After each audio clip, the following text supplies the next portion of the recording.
Chiến đi của vua nè. Cái này còn muốn cho chị cũng lên phạt tương tự năm có là máy cứ sự miền thua nó chỉ muốn lên cái con thảo. Đi bấm mua. Mình đi bấm mua.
Có tự nhiên thấy nó bị tăng cần đó.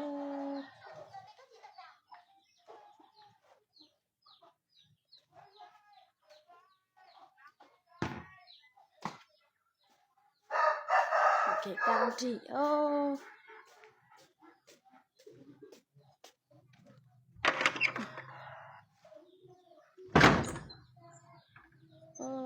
Lò nè. Ok ô. Ta kỳ sơn gió nó chè trong góc khăn cầu nó bỏ tê. Chúng đông rốt xứ xế cái qua nông từ thọ ta kỳ sơn gió nó nữa.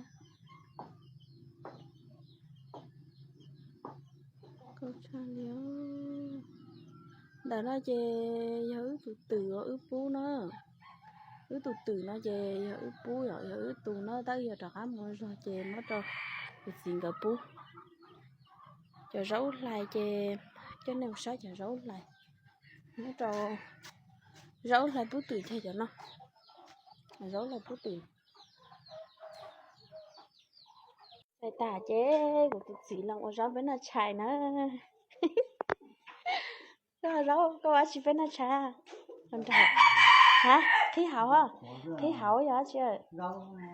Thế mà chẳng cái hảo à. Rồi cho nên trời nó sẽ ra số lắm.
cái cọc nó chỉ để cái cọc kia cái nó cái kia nó cọc kia cũng là thôi mình nói thế này ba không ba tại vì ơi nó ấu tốt nó mà chỉ cọc kia bây giờ chỉ tập ra bé là nó ấu nó mà ra nó toán là nó chơi như là tại nó đi tên nó mà rồi tại nó cũng cậu nó còn bây giờ nó được mong là bỏ cho của bác mình chế nào là mua cái thế luôn mua có thể tặng cái hôm qua có thể con mua đấy cứ mua đi mà nó phải đâu mua cái gì đâu nó này mới đây để gì đấy cái này giờ cái gì cái không gì đâu mà mua có thể con mua còn con mua con này con à anh chế thì cái gì không gì là cái gì anh chế thì mua tao này đi chẳng hạn mua này anh chỉ để nhập cái nó ngon mua nữa con mua đi tôi chắc chắn đấy mua cái đồ nó bán vậy ra rồi thì tao đây nhá đúng không mua tao này có đây để gì là chỉ tiền luôn đấy có gì vậy con nhá nếu con mua cái nó mua hoặc là mua này nó chỉ con mua yeah vậy anh chế luôn đi con đồng tàu có là hai nhưng mà còn ngay thằng mua thì còn mua ngay thằng mua thì cá đi thôi cái đồ mà bán thành nào thì nó còn quá đây là đấu thả nó lăn đấy này cái này nó từ nó mỏng đúng tệ luôn là thế đó anh chưa chờ tới trong món có phát ở bên nào tới trong món này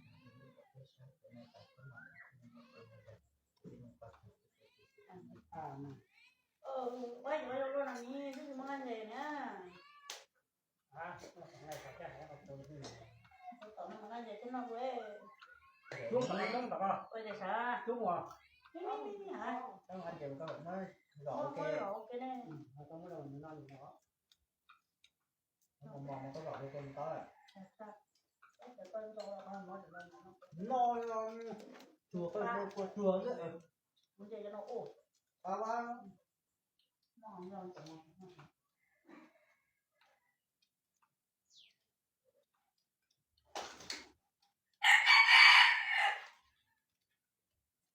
gì cái trò cái trò hay một tí nó còn được cắt là thế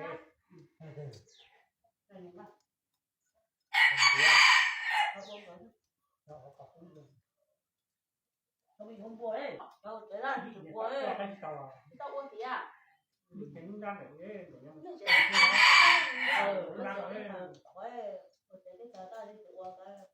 mà nó hạ tàn rất ta sau rồi đó mà cái gì cái đấy chim qua cá đá qua cỏ ấy bên là út để đâu thế này còn đấy à cho con cái này đó chứ mà chạy ta với tôi cho bó cửa nó nói về tu bỏ hơi chỉ trả này đua lon nè với chờ bó cửa lên lia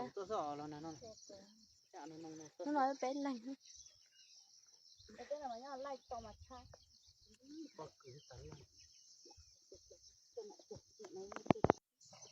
rồi để bé nói là tôi cho tao đã thủ là muốn chuột tao cái để nên chúa trả tôi cho bé để ta xuống bé là nó xuống bé tôi nó xuống ta bé lên xí là nó trả thân nó có xí ra là xí nó tí rồi trỏ xí đó theo bé là chị không có xí lìa cho cũng như nhớ trong tập bé là chị chả có cú tại xí nhớ trong cũng sát thì chị cho trâu tôi đi xí lì nữa ý chị xem đua rồi nè bây giờ cá mua rồi chị ý tôi ba của này cho của này không có cười nói ý mua lại chị chỉ muốn ba của này nữa nó bút ăn đúng cho xia đúng chia nó sẽ được tiêu